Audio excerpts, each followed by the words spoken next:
The morning sun spilled through the blinds of a small apartment in downtown Atlanta. The city outside was alive. Horns, sirens, the hum of life. But inside that apartment, silence was louder than anything. Her name was Aaliyah Carter, 32, once full of laughter, dreams, and hope. She used to hum gospel songs while making breakfast. Now she stirred her coffee without even tasting it. Across the table sat Marcus, her husband of 5 years. Corporate suit, eyes glued to his phone, thumbs scrolling through emails. Not a glance, not a word. "Morning," she said softly. He nodded, not looking up. "Morning." The silence lingered again. Awkward, thick, cold. Aaliyah forced a smile. "You working this weekend too?" Marcus sighed, almost annoyed. "Yeah, big client deal. You know how it is?" She nodded, though she didn't. What she knew was loneliness. The kind that creeps in even when someone's sitting right beside you. That night, she called her best friend Tasha on FaceTime. "Girl, you sound tired," Tasha said, chewing on chips. Aaliyah tried to laugh it off. "Just life, I guess. You know Marcus, always working." Tasha rolled her eyes. "He's always been working. When's the last time y'all even had dinner together? A date? Something?" Aaliyah hesitated. "I don't even remember." There was a long pause. Then she whispered, "Sometimes I feel like he's married to his job, not me." The next morning, Marcus left early again. He kissed her forehead, out of habit more than affection. "Don't wait up tonight." When the door shut, Aaliyah sat at the table, tears welling up. She picked up her phone and looked at old photos. Him smiling, them on a beach, their wedding day. Back then, he looked at her like she was everything. Now, she felt like just another checkbox on his list. That afternoon, Aaliyah went to her part-time job at a small art gallery downtown. She loved the place. It was quiet, peaceful, full of color. Something she didn't have at home. Her boss, Ms. Jenkins, an older woman with kind eyes, noticed her mood. "You okay, baby?" Aaliyah forced a smile. "Yeah, I'm fine."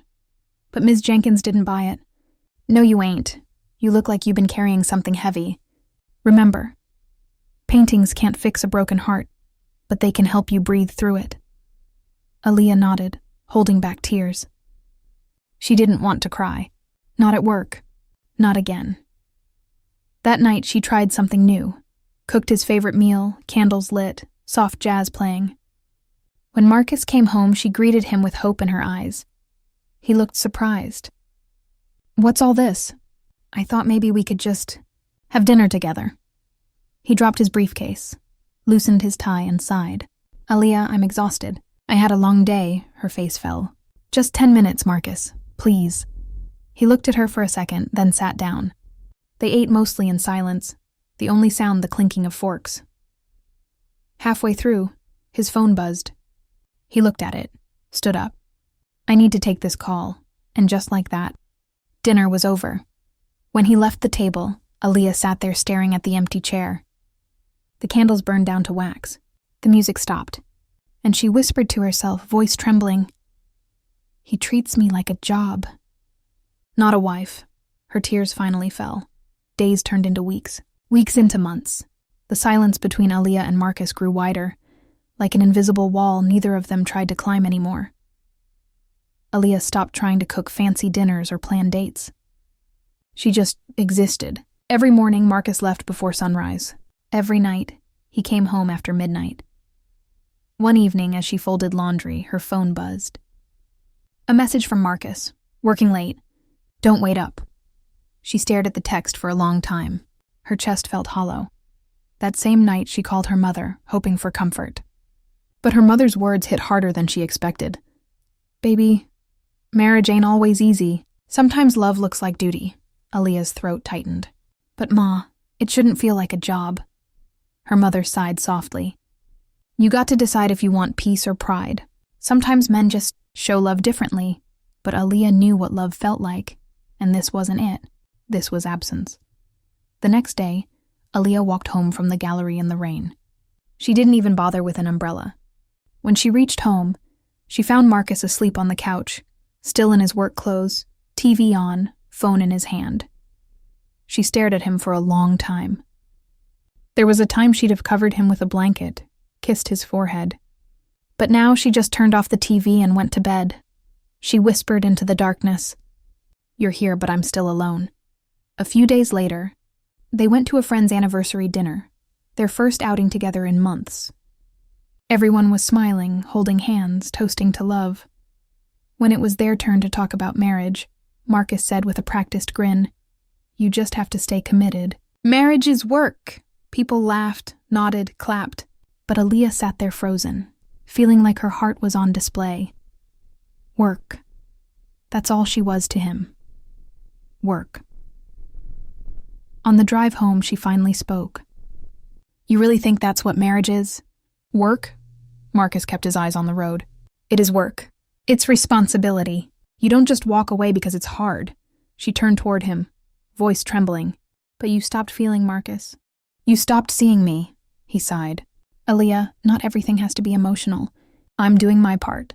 I pay the bills. I take care of things. What more do you want from me?" Her eyes filled with tears. "You.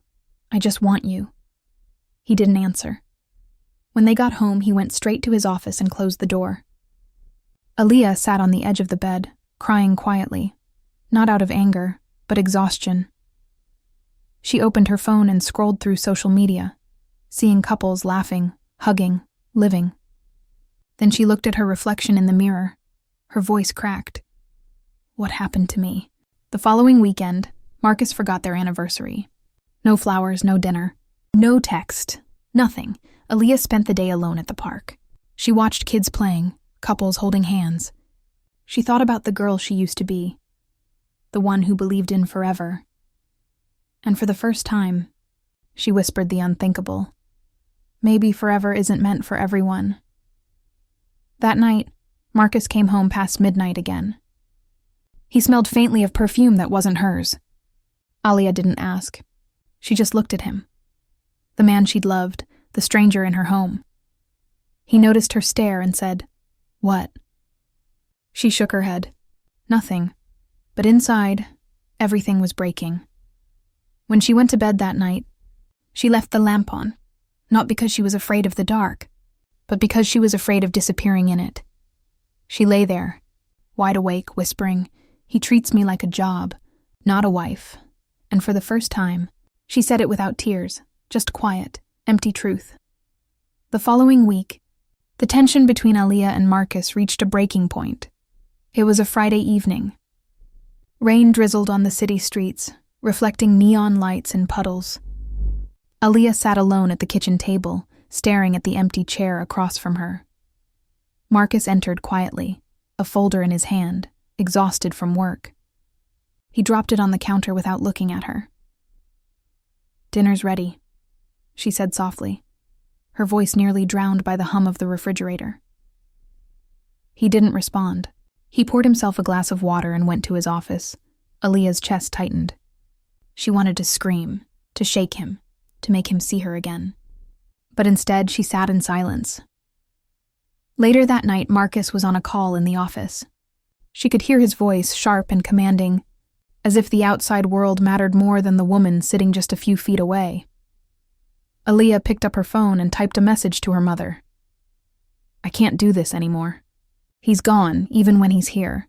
Her finger hovered over the send button. She hesitated, then deleted the message. She realized that no words, no calls, no reminders could reach him. He was emotionally unavailable, and she couldn't change that. The next morning, Aaliyah woke early. The city was alive outside her window, but inside her apartment, the air felt heavier than ever. She packed a small bag quietly, making sure not to wake Marcus. As she walked toward the door, she paused. Her eyes lingered on the life she had built, the apartment, the photos, the memories. Every one of them reminded her of love that had faded into routine, into duty. She whispered to herself, "I was not a wife. I was just a task." And then she left. When Marcus woke later, he noticed the empty apartment. The bed was untouched, her bag gone, and a single note lay on the kitchen counter. He picked it up, reading slowly. I loved you. I gave you everything I had, but love is not duty. I can't live like this anymore. Goodbye.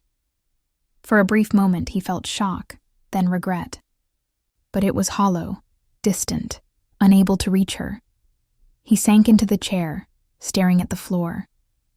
The silence that had once been normal now suffocated him. Days passed.